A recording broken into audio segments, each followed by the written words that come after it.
Now students, we start our topic lesson number 7 human environment. यानी human mean to say मानव, मानवीय, वातावरण, पर्यावरण, जो हमारा पर्यावरण है, जिसमें हमने कौन कौन से टॉपिक्स क्लियर करने हैं. Settlement, transport and communication. We have to read about these topics in this chapter. We have read in the earlier chapter about environment which consists of both natural and man-made environment. हमने अपने first chapter में, जो हमने first chapter पढ़ा था हमारा, उसमें हमने पढ़ा था कि एनवायरनमेंट जो है वो 2 टाइप्स का होता है, natural and man made environment. In this chapter we will study about specific aspects of human environment. हम ह्यूमन एनवायरनमेंट के बारे में यानी मैन-मेड एनवायरनमेंट के बारे में पढ़ेंगे. Settlement, transportation and communications are the main topics of this chapter. Settlement means a cluster or group of houses. Settlement का मतलब होता है एक जगह रहना. जैसे अर्ली मैन ने स्टार्ट किया था रहना, सबसे पहले वो हट्स में रहना, हट्स बनाकर रहना शुरू किया था. उसके बाद धीरे धीरे जो सेटलमेंट में है काफ़ी चेंजेस आते गए. Settlement means a cluster or group of houses, यानी वो जगह जहाँ पर बहुत सारे लोग घर बनाकर रहते हैं. Settlement is the primary residence of human society. हमारे मानवीय समाज है, उसका सबसे पहला जो घर होता है वो कहाँ होता है, उसको हम क्या कहते हैं, सेटलमेंट. इन एंशिएंट टाइम्स, पुराने टाइम में human beings led a life of food gatherer and move from one place to another in search of food. इन जो अर्ली मैन होता था वो फूड गैदरर कहलाता था, यानी भोजन इकट्ठा करने वाला. वो एक जगह से दूसरी जगह जाते थे, किस लिए, सिर्फ भोजन के लिए. They did not have a permanent settlement, उनके पास कोई अपना परमानेंट घर नहीं था. And hence lived a nomadic life, और इसलिए वो बंजारों का जीवन जीते थे. नोमैडिक मतलब एक जगह से दूसरी जगह जो लोग जाते हैं. They were completely dependent on the environment to satisfy their basic needs of food, shelter and clothing. और पूरी तरह से वो नेचुरल एनवायरनमेंट पर डिपेंड करते थे अपनी ज़रूरतें पूरी करने के लिए. और कौन कौन सी ज़रूरतें, खाना, भोजन, रहने की जगह, शेल्टर एंड क्लॉथिंग और कपड़े. Thus their settlement were temporary, इसलिए उनकी सेटलमेंट जो उस टाइम में सेटलमेंट थी उसे टेम्परेरी सेटलमेंट कहते थे उनकी सेटलमेंट को. In the post stone age, और स्टोन एज पाषाण युग में human beings learn the art of agriculture and farming. और धीरे धीरे जो अर्ली मैन था उसने क्या सीख लिया, एग्रीकल्चर, खेती बाड़ी करना सीख लिया. Gradually the concept of settled life came into being. और धीरे धीरे फिर उसने जब फसल उगानी शुरू की तो उस फसल की सुरक्षा के लिए, जब तक फसल पककर तैयार नहीं होती थी, उसने उसी जगह रहना शुरू कर दिया. Shelters were built near the areas where they could be cultivated and for temporary stay. इस तरीके से उन्होंने ऐसी जगह पर अपने घर बनाने शुरू कर दिए जहां वो अपनी जो फसलें हैं वो उगा सकें और उनका यूज़ कर सकें. The settlement were made with the help of branches of trees and were covered with the leaves. सबसे पहले जब उसने, आप पिक्चर देखिए, रहना शुरू किया, घर बनाना शुरू किया, तो सिर्फ एक इस तरह झोंपड़ी टाइप वो बनाता था, सिर्फ घास फूस से अपनी झोंपड़ी बना लेता था. आफ्टर द स्टोन एज, और जब पाषाण युग खत्म हो गया, सेटलमेंट वर ऑक्यूपाइड सीजनली. सेटलमेंट कैसी होने लगी, सीजनली, यानी मौसम के अनुसार. Now human being started changing their settlement. अब इंसान ने अपना जो सेटलमेंट थी उसको चेंज कर दिया with the changes of seasons के according. In those areas where climatic conditions were suitable the number of settlement were more and cluster. उन एरियाज़ में जहाँ पर क्लाइमेटिक कंडीशन, ना तो बहुत ज़्यादा गर्मी पड़ती थी ना बहुत ज़्यादा ठंड, वहाँ लोग ज़्यादा रहना पसंद करते थे, ग्रुप में रहते थे, झुंड बनाकर उस जगह का ज़्यादा यूज़ करते थे. The discoveries of fire, iron and wheel were big steps towards civilisation. इसी तरह से सभ्यता की जैसे जैसे चीज़ों का आविष्कार होता गया, फायर का, आयरन का, व्हील, पहिए का आविष्कार, ये सभी बड़ी इन्वेंशंस थी, बहुत बड़ी इन्वेंशंस मानी जाती हैं हमारे हिस्ट्री में. इसको हमारे इतिहास में बहुत बड़ी इन्वेंशंस हैं, ये आविष्कार हैं जिन्होंने सभ्यता का विकास किया, जिनके कारण लोगों ने और आगे काम बढ़ते चले गए और वो काम सीखे. The tools became more sophisticated and farmer started cultivating crops near the river banks. अब जो टूल्स यानी लोहे से जो हथियार बनाए जाते थे पहले पत्थर के हथियारों का यूज़ किया जाता था, लोहे से जो औजार बनाए जाने लगे। पहले पत्थर के हथियारों का यूज़ किया जाता था। जो अर्ली मैन है वो एनिमल्स को मारने के लिए हथियार बनाता था पत्थर से, स्पीयर टाइप, भाला पत्थर, इस तरह नुकीले पत्थर। लेकिन अब उसने टूल्स बनाने शुरू कर दिए ताकि वो फार्मर्स, उनके जो किसान हैं, जो फूड प्रोड्यूसर बन चुके हैं, वो उन टूल्स का इस्तेमाल कर सकें। और उन्होंने अपनी क्रॉप्स कहाँ पर उगानी शुरू कर दी? नदियों के किनारे पर। सबसे पहले जब उन्होंने अपनी फसल उगानी शुरू की और नदी के किनारे पर जीवन शुरू किया, तो वो कौन सी रिवर थी? Nile river, Indus valley. With the passage of time, और समय गुजरने के साथ साथ human beings learn new ways of farming, और ह्यूमन बींग जो है वो और ज़्यादा अच्छे अच्छे तरीके सीखने लगा और ज़्यादा सिविलाइज्ड होता गया। Now they started living a settled life as crops required constant care throughout the cropping period. अब उन्होंने एक सेटल्ड लाइफ जीना शुरू कर दिया, क्योंकि क्रॉप्स को एक ज़रूरत थी। मतलब उतने टाइम तक क्रॉप्स के पास रहना पड़ता था जितने टाइम तक वो क्रॉप्स, जो फसलें हैं, वो पूरी तरह पककर तैयार नहीं हो जाती। क्योंकि नहीं तो अगर वो जो अर्ली मैन था, जो ह्यूमन बीइंग था उस टाइम, अगर वो फसल उगाकर दूसरी जगह चला जाए तो फसल जो है वो ख़राब हो जाती थी, उसमें पानी देने की, इरिगेशन की प्रॉब्लम उसे होती थी और जानवर उसको खा जाते थे। इस प्रकार फसलों के लिए उसने एक जगह टिक कर रहना शुरू कर दिया। And could afford to settle down at, hence building of permanent shelters, domestication of animals and use of cloths made of fiber became a part of human life। इस तरह से जब अर्ली मैन ने एक जगह टिक कर, एक जगह रहना शुरू कर दिया, जानवरों को पालना शुरू कर दिया, उसने क्लोथ्स पहनने भी शुरू कर दिए। और जब से उसने क्लोथ्स पहनने शुरू किए तो ह्यूमन लाइफ का पार्ट भी बन गया फाइबर। जैसे पहले शेल्टर, क्रॉप्स बनी, उसके लाइफ का पार्ट फायर, आयरन टूल्स, ये सारी चीज़ें उसकी लाइफ का पार्ट बने। जब उसने क्लोथ्स पहनने शुरू किए तो फाइबर भी उसकी लाइफ का एक हिस्सा बन गया। With the advancement of science and technology, science और टेक्नोलॉजी के साथ जैसे जैसे इसमें तरक्की हुई, जो ह्यूमन बींग है और ज़्यादा इन्वेंशंस करता गया। Human being have been able to modify their natural environment as per their needs. Human being ने क्या स्पेशलिटी उसके अंदर आ गई कि वो अपनी नीड्स के अकॉर्डिंग, नेचुरल एनवायरनमेंट के अकॉर्डिंग, अपनी नीड्स के अकॉर्डिंग अपने जो, मतलब वो चेंज कर लेता था। Human being have been able to modify their natural environment, वो अपने नेचुरल एनवायरनमेंट को उसने मॉडिफाई करना शुरू कर दिया अपनी नीड्स के according. Now the settlement protect the human being from harsh temperature. अब जब उसने घर बनाने शुरू कर दिए तो वो इस तरीके के घर बनाए कि उसको हार्श टेम्परेचर से वो बचाते थे, चिली विंड्स, बर्फीली हवाओं से बचाते थे, रफ टेरेन, जो धूल मिट्टी वाले वो होते हैं, एरियाज़ होते हैं, उनसे बचाते थे। And also give them privacy, और उनकी प्राइवेसी यानी उनकी बातें कोई सुन नहीं सकता था। इस तरह के घर उन्होंने अकॉर्डिंगली बनाने शुरू कर दिए। With the expansion of agricultural activities, और साथ साथ ही क्या होता गया, एग्रीकल्चरल एक्टिविटीज़ में, डोमेस्टिकेशन ऑफ एनिमल्स में, माइनिंग में और इंडस्ट्रियलाइजेशन में भी बहुत सारे चेंज आने शुरू हो गए। The growth of towns and cities as well as industrialisation have shrunk the green belt area. जैसे जैसे शहर और जो टाउन्स हैं वो बढ़ते गए, विलेज बढ़ते गए, इंडस्ट्रियलाइजेशन बढ़ता गया, उससे ग्रीन बेल्ट एरिया कम होता गया। क्योंकि घर बनाने के लिए, शहर बनाने के लिए जंगलों को, पेड़ों को काटना पड़ता था, तो उससे जो ग्रीन बेल्ट एरिया कहते हैं, जहाँ पेड़ होते हैं, एक सीरीज़ में कतारों में पेड़ लगे होते हैं और दूर दूर तक पेड़ ही होते हैं, तो वो एरिया जो था वो छोटा होता गया। Pollution as well as defective method of ploughing have resulted in ecological imbalance which is a matter of great concern to all of us. उसके बाद प्रॉब्लम आई पॉल्यूशन की। पॉल्यूशन भी बढ़ने लगा, और जो एग्रीकल्चर के मेथड, जो प्लॉगिंग के मेथड हम यूज़ करते थे, वो सारे मेथड भी, मतलब डिफेक्टिव मेथड्स का यूज़ किया जाने लगा।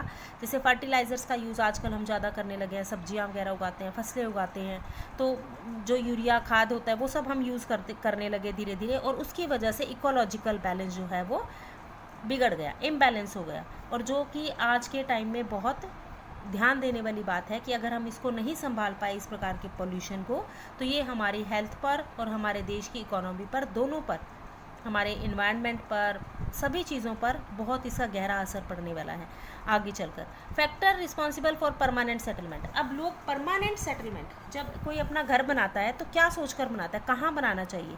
सबसे पहले अवेलेबिलिटी ऑफ वाटर, सबसे पहले क्या देखा जाएगा? अवेलेबिलिटी ऑफ वाटर, कि जहाँ आप घर बना रहे हैं वहाँ पर क्या होना चाहिए, पानी अवेलेबल जरूर हो। If we go through the history, अगर हम इतिहास की तरफ देखें, most of the civilisation developed near river valley. Indus valley civilisation यानी नाइल रिवर जो था उसके पास सबसे पहले, नील नदी के पास ही अर्ली मैन ने अपना घर बनाने शुरू किए थे, फसलें उगानी शुरू की थी। तो पानी की ज़रूरत पानी इतना इम्पोर्टेंट है कि लोग वहाँ पर रहना ज़्यादा पसंद करते हैं जहाँ पर वाटर अवेलेबिलिटी हो। Even today water is an important resource for the growth of villages and towns. जो हमारे ग्रोथ है पानी के ज़रिए संभव हो सकती है, क्योंकि विलेजेस में, टाउन्स में हर जगह पानी चाहिए। इंडस्ट्रीज, फैक्ट्रीज, हर जगह पानी की नीड होती है। In desert area as well the houses are clustered around the source of water. Desert area में भी घर जो होंगे हमेशा वाटर सोर्स के पास होंगे।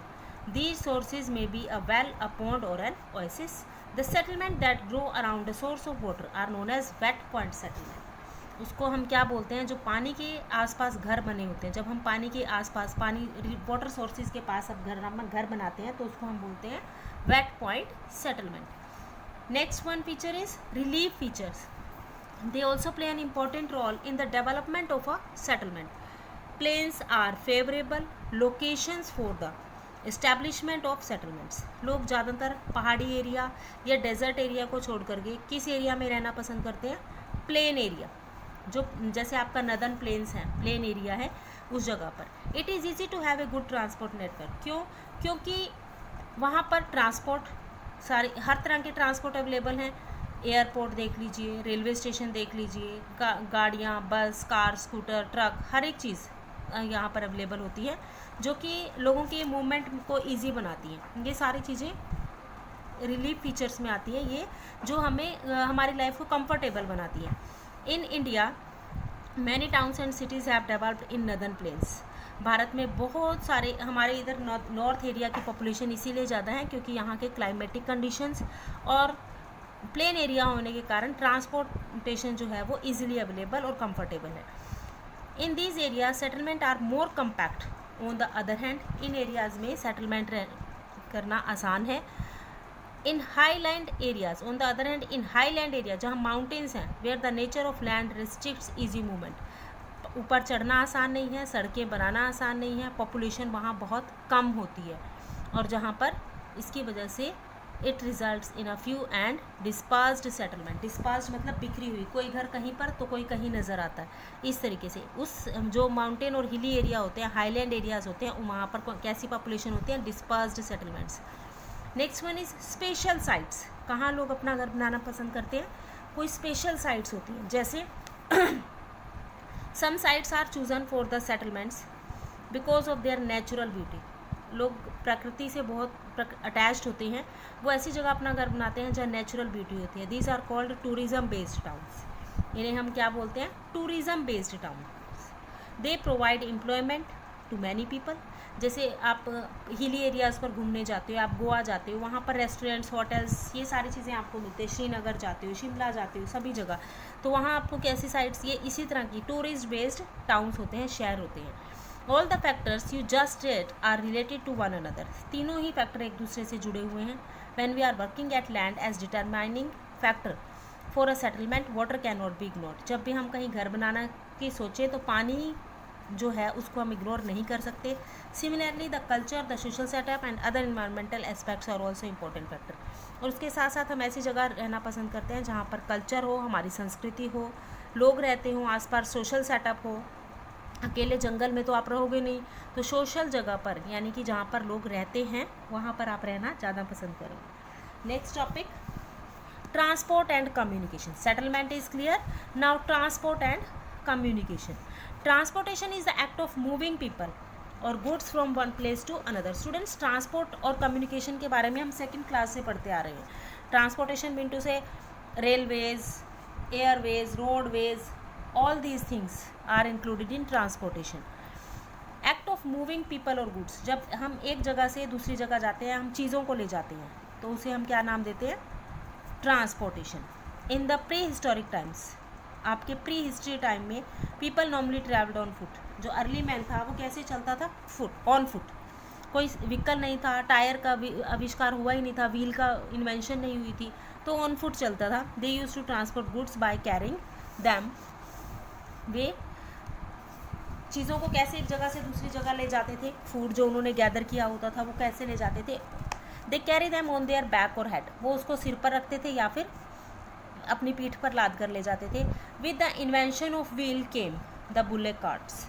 बुलेट कार्ट कब आई, बैलगाड़ी जिसको हम कहते हैं, व्हील के इन्वेंशन के बाद। With the development of science and technology, और जैसे जैसे साइंस और टेक्नोलॉजी इंप्रूव होते गए, ट्रांसपोर्ट और कम्युनिकेशन में भी बहुत तेज़ी से चेंजेस आते गए। Role of transport is of utmost importance for the development of a country. Transport का जो इस यूज़ है वो हमारे देश के विकास के लिए बहुत ज़्यादा ज़रूरी है, क्योंकि जब इंडस्ट्रीज़ हैं, फैक्ट्रीज़ हैं, जिसका भी हम यूज़ करते हैं, वो सारी चीज़ें अगर हम एक जगह से दूसरी जगह पहुंचा ही नहीं पाएंगे, इजी नहीं हो पाएगा हमारे लिए, तो फिर कैसे कोई देश प्रोग्रेस करेगा, कैसे मनी अर्न करेंगे। इस तरीके से ट्रांसपोर्टेशन का किसी भी देश की डेवलपमेंट पे बहुत योगदान रहता है, पार्टिसिपेशन रहता है।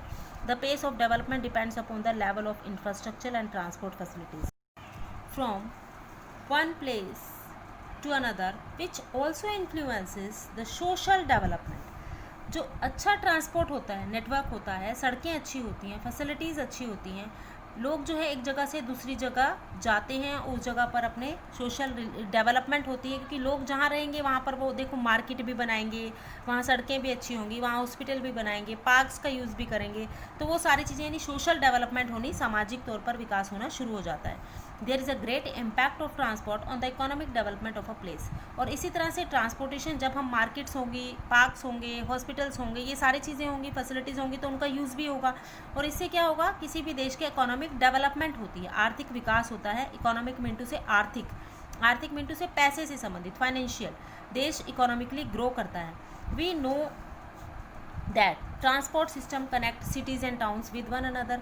हर एक गांव और शहरों को आपस में सड़कें जो हैं वो जोड़ती हैं। It can help the people to send surplus production to different market and in return help the country in its economic growth. इसी तरीके से अब स्टूडेंट्स देखिए, आप दूध लेते हो या दूध वाला आपके घर आता है, या सब्जी लेते हो, तो गांव में जो सब्जी और फल उगाया जाता है, अगर ट्रांसपोर्ट ना हो, सड़कें ना हो, ट्रक या ट्रॉलीज ना हो, ये चीज़ें ना हो, तो वो सामान आप तक कैसे पहुंचेगा? कभी सोचा है आपने?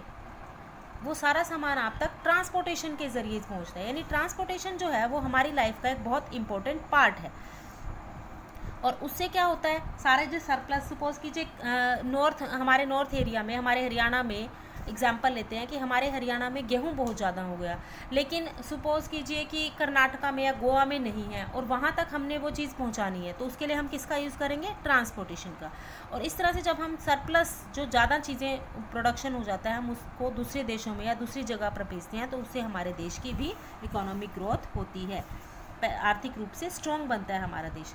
One of the reason for the backwardness of some regions of the world such as Zaire basin and tundra region is the lack of transport facilities. अब सबसे बड़ा, अगर किसी देश के ट्रांसपोर्ट फैसिलिटीज़ अच्छी नहीं है तो वो देश बैकवर्ड हो जाते हैं, यानी पिछड़ जाते हैं, जैसे कि ज़ायर बेसिन और टुंड्रा रीजन, वहाँ सड़कें ही नहीं हैं। On the other hand some regions like Indo Gangetic plains of India and industrial region of Europe are well developed. इस तरह से यूरोप के और बाकी हमारे देश के आसपास की जगहों पर काफ़ी जगह ऐसी हैं जहाँ पर प्रॉपर फैसिलिटीज़ हैं। Transport network also help to open up remote areas और inaccessible areas to the world. इस तरह से ट्रांसपोर्ट नेटवर्क जो है वो सभी एरियाज़ के लिए खुल जाता है, सभी एरियाज़ एक दूसरे देशों के साथ हम कनेक्ट कर पाते हैं ट्रांसपोर्ट के कारण। Transportation is very helpful for the industrialisation of a place. और किसी भी देश में अगर इंडस्ट्रीज़ यानी फैक्ट्रीज़ वगैरह का काम करना है तो उसके लिए भी ट्रांसपोर्टेशन ज़रूरी है, क्योंकि फैक्ट्रियों में जो चीज़ें बनेंगी उन चीज़ों के लिए जो रॉ मटेरियल है वो कैसे पहुंचेगा? ट्रांसपोर्ट के ज़रिए, ट्रक में, ट्रॉली में, ट्रेन से। इस तरीके से raw materials can be easily transported from the mining areas और फार्म्स टू फैक्ट्रीज। अब जो रॉ मटेरियल है, रॉ मटेरियल क्या होता है? रॉ मटेरियल होता है, सपोज़ कीजिए एक बेंच बनाने हैं या कोई प्लास्टिक का सामान बनाना है, तो उसके लिए जितना भी जो सामान लगता है, जितनी भी चीज़ें चाहिए, वो सारी हम रॉ मटेरियल में काउंट करते हैं। बेंच बनाने हैं, कुर्सी बनानी है, तो उसके लिए क्या रॉ मटेरियल? लकड़ी चाहिए, कीले चाहिए, फेविकोल चाहिए, तो उसके लिए जितना भी सामान चाहिएगा वो सारा रॉ मटेरियल होता है। और जो चीज़ें बनकर तैयार हो जाती हैं, कुर्सी, बेंच एट्सेट्रा, कुछ भी वो बनकर रेडी हो गया तो वो क्या होगा, फिनिश्ड गुड्स। तो वो रॉ मटेरियल अपने आप तो रेडी नहीं होगा, उसके लिए रॉ मटेरियल को कहाँ लेकर जाना होगा, फैक्ट्रीज़ में, और फैक्ट्रीज से वो बन करके आप तक पहुँचता है फिनिश्ड गुड्स के रूप में। Clear students? Next, modes of transportation, ये बहुत बार आप पढ़ चुके हो, करते हैं इसे step by step. Roadways, it is use for the movement of passengers and goods for shorter distance. सड़कें छोटे छोटे गांवों को, शहरों को आपस में जोड़ती हैं और इसलिए ये पैसेंजर्स को एक जगह से, चीज़ों को एक जगह से दूसरी जगह ले जाती हैं। Roadways is the swift and efficient means of transportation which provides door to door service. अब देखो, छोटे छोटे गांवों में, शहरों तक आपको सड़कें, अब कॉलोनीज़ में भी सड़कें होती हैं, आप अपने आसपास देखो, आपके घर तक सड़क पक्की होती है। Roads help in the transportation of perishable item, और रोड्स ही हैं जिसकी वजह से, अब देखिए दूध का एग्जांपल मैंने आपको ऊपर दिया था, फ्रूट्स वेजिटेबल का दिया था, ये सारी चीज़ें होती हैं perishable item. Perishable item into से जो चीज़ें जल्दी ख़राब होने वाली होती हैं। तो अगर ये चीज़ें आप तक टाइम पर पहुंच रही हैं तो वो सिर्फ और सिर्फ ट्रांसपोर्टेशन की वजह से, ट्रांसपोर्ट अच्छा है तो ये चीज़ें आप तक टाइमली पहुंच जाती हैं।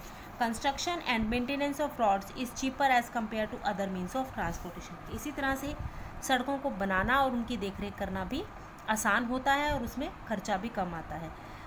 इन हिली एरियाज़, और जो पहाड़ी एरियाज़ होते हैं, आप देखिए वहाँ ट्रेन्स नहीं जाती, एयरपोर्ट नहीं बन सकते, तो वहाँ पर क्या चीज़ आपको मिलेगी, वहाँ रोड ट्रांसपोर्ट होगा। वहाँ पर क्या होते हैं, रोड ट्रांसपोर्ट। रोड ट्रांसपोर्ट वहाँ के जीवन को लाइफ लाइन माना जाता है। In hilly areas road transport plays very important role as other means of transport are either not possible और वेरी एक्सपेंसिव, और वहाँ पर अगर दूसरे ट्रांसपोर्ट होते भी हैं तो वो बहुत एक्सपेंसिव होते हैं। A well developed road transport system reduces, और अगर ट्रांसपोर्ट सिस्टम अच्छा है तो हमारी सोशल, इकोनॉमिक और पॉलिटिकल डिस्टेंसिंग कम होती है, हम ज़्यादा एक जगह से दूसरी जगह आना जाना पसंद करते हैं अगर सड़कें अच्छी हैं।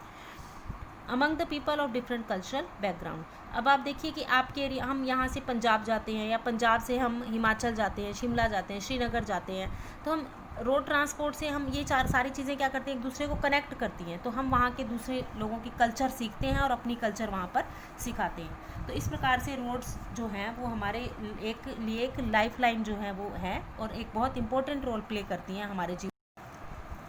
Now what about railways, it is virtually called the life line of a country. वास्तव में रेलवे जो है उनको किसी भी देश की लाइफ लाइन कहा जाता है। क्यों? क्योंकि जब आप सड़कों, रोड ट्रांसपोर्ट का यूज़ करते हो तो एक number of people, fixed number of people या लिमिटेड मात्रा में ट्रक से या ट्रैक्टर ट्रॉली से किसी भी तरीके से आप चीज़ें एक जगह से दूसरी जगह पहुंचा सकते हो। लेकिन रेलवे से लाखों लोग एक ही दिन में, लाखों चीज़ें इधर से उधर ट्रांसफ़र होती हैं, भारी चीज़ें, लार्ज नंबर ऑफ़ पैसेंजर्स और लंबी दूरी तय कर। अगर आपको दूर दूर एरियाज़ में जाना है तो वहाँ पर रेलवेज़ ही आपके लिए हेल्पफुल होती है। It brings people closer from the farthest corner of the country. दूर दूर के देशों के लोगों से आप, देश के में दूर दूर फैले हुए लोगों से आप मिल सकते हो। As the long distance are difficult to travel by road, railways provide the most comfortable and less expensive means of for transport. यानी रेलवे जो है वो कम खर्चीला और less expensive means of transport होता है। Earlier trains were run with coal engines, but now they are run by diesel and electric engines। पहले टाइम में ट्रेन्स जो हैं वो जो है वो कैसे चलती थी, कोयले से चलती थी। आपने गदर पिक्चर देखी होगी, उसमें सनी देओल और वो किससे ट्रेन चला रहे हैं, वो कोल से, कोयला डाल रहे हैं उसके अंदर, क्योंकि उस टाइम में जो ट्रेन्स हैं वो कोयले से चलती थी। लेकिन आज की जो ट्रेन्स हैं वो डीजल और इलेक्ट्रिक इंजन से चलती हैं, यानी कि बिजली से चलती है। इलेक्ट्रिफिकेशन ऑफ रेलवेज, और जब से रेलवेज़ का इलेक्ट्रिफिकेशन हुआ, बिजली से ट्रेन चलने लगी है, उससे पोल्यूशन भी कम हुआ है और बहुत सारे लोग जो हैं वो फटाफट, यानी कि इसकी स्पीड भी इंक्रीज़ हुई है, एक जगह से दूसरी जगह पहुंच जाते हैं। With the advancement of technology, fast moving trains, राजधानी, शताब्दी एट्सेट्रा हैव बीन इंट्रोड्यूस्ड। और जैसे जैसे टेक्नोलॉजी और एडवांस होती जा रही है तो इसमें भी और इम्प्रूवमेंट आती जा रही है, यानी ट्रेन्स की स्पीड और बढ़ती जा रही है। Also for the local movement of people over shorter distance, railway such as metro in Kolkata. अब देखो, जो मेट्रोपॉलिटन सिटीज़ हैं जहाँ पर मेट्रो ट्रेन्स हैं, जैसे कोलकाता, दिल्ली, मुंबई, बेंगलुरु, जयपुर एंड चेन्नई, ये भी फेमस हैं लोकल मूवमेंट के लिए, यानी एक शहर से ही, एक ही शहर में अगर रोड पर इतना जाम हो जाता है, पोल्यूशन हो जाता है, तो अगर एक ही शहर में आपको एक जगह से दूसरी जगह जाना है तो आप रोड ट्रांसपोर्ट की जगह मेट्रो ट्रेन्स का यूज़ कीजिए। तो ये आपके टाइम बचाती हैं, आपका टाइम और मनी दोनों चीज़ें सेव करती है। Next one is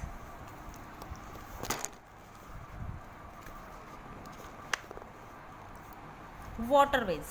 Next is waterways. It is the cheapest mode of transport for heavy and bulky goods. Waterways से ही शिप्स, बड़े बड़े शिप्स होते हैं जिनमें बहुत भारी और बड़े आकार की चीज़ों को हम एक जगह से दूसरी जगह ले जा सकते हैं, और ये बहुत चीपर, सस्ती होती हैं। Waterways are very beneficial for those countries which are located near the river banks, navigable canals और द कोस्टल एरियाज। ऐसी जगह जो समुद्री तट के किनारे पर हैं या जहाँ पर नदियों के किनारे लगते हैं, वहाँ पर तो ये बहुत ज़्यादा बेनिफिट है, बहुत ज़्यादा इनका बेनिफिट होता है। Nowadays large and mechanised ships are equipped with all modern facilities. अब बहुत बड़े बड़े और बहुत हायर टेक्नोलॉजी और एडवांस्ड शिप्स अवेलेबल है मॉडर्न फैसिलिटीज़ के साथ। They can transport 100 of passenger and vast amount of goods from one country to another. और इनसे एक देश से दूसरे देश में बहुत बड़ी मात्रा में लोगों को और चीज़ों को एक जगह से दूसरी जगह ले जाया जा सकता है। That is why they are known as floating towns. इसलिए इनको चलते फिरते या तैरते हुए शहर कहा जाता है, फ्लोटिंग टाउन्स कहा जाता है वाटरवेज को, जो शिप्स हैं उन्हें, बड़े बड़े शिप्स को। Next is Airways. It is the latest and fastest means of transport but relatively expensive. Airways नया है लेकिन फास्टेस्ट भी है, पर इसकी डिस्क्वालिटी क्या है, ये बहुत खर्चीला होता है। Everyone can't afford it. Airways has in a way reduce distance and converted the world into one unit. Airways की वजह से हम दूसरे देशों के साथ संपर्क में आए हैं, दूसरे देशों के साथ हमारे संबंध अच्छे बने हैं। This means of transport is highly suitable for those areas. ये जो मीन्स ऑफ ट्रांसपोर्ट है ये बहुत अच्छा है, सूटेबल है उन एरियाज़ के लिए जहाँ पर रेल रोड ट्रांसपोर्ट जो है वो बहुत मुश्किल होता है। डिफ़िकल्ट टेरेन के कारण वहाँ के एरियाज़ उबड़ खाबड़ हैं, इस तरीके से उन एरियाज़ के लिए डिफ़िकल्ट जो है एयरवेज है वो बहुत मायने रखता है। Next one is pipeline. It is the most recent mode of transport, और ये सबसे नया तरीका है। आप देख भी रहे होंगे, पिक्चर देखिए स्टूडेंट्स, ये पाइप, दिस वन। अब आने वाले टाइम में आपके शहर में भी पाइप से ही आपको चीज़ें, गैस, जैसे आप किचन एलपीजी गैस यूज़ करते हो, सिलेंडर गैस यूज़ करते हो, वो भी पाइप के ज़रिए आपको मिलेगी। It is the most recent mode of transport. The pipeline are use for the transportation of liquid and gaseous material. Liquid material जैसे कि मिनरल ऑयल, वाटर, और गैसियस मटीरियल, गैसें जैसे natural gas, solids in slurry form. Solids की transportation में भी ये helpful होगा, पर इन स्लरी फॉर्म मतलब जैसे गाढ़ा तरल पदार्थ होता है ना, लिक्विड गाढ़ा, iron ore, rock phosphate etcetera, और also transported from one place to another. ये चीज़ें भी एक जगह से दूसरी जगह ले जाई जा सकती हैं ओवर लॉन्ग डिस्टेंस, बहुत लंबी दूरी तक। जैसे कि सबसे पहली हमारी जो पाइपलाइन है वो HBJ जिसको बोला जाता है, यानी हजीरा, बीजापुर और जगदीशपुर। HBJ लाइन यानी हजीरा, बीजापुर, जगदीशपुर से होकर के पाइपलाइन गुजरती है। This natural gas pipeline runs through 4 states of India. और ये जो पाइपलाइन है इसको हजीरा, बीजापुर, जगदीशपुर कहते हैं। ये कहाँ से होकर गुजरती है? गुजरात, मध्य प्रदेश, राजस्थान एंड उत्तर प्रदेश। ये सारी इन स्टेट्स को कवर करती है। Students, our next topic is communication, but we will do it in our next second part of our video. We will do it in our second part of our video. Okay, till then bye, and you have to read this chapter and underline the difficult words also. Okay students, okay, goodbye.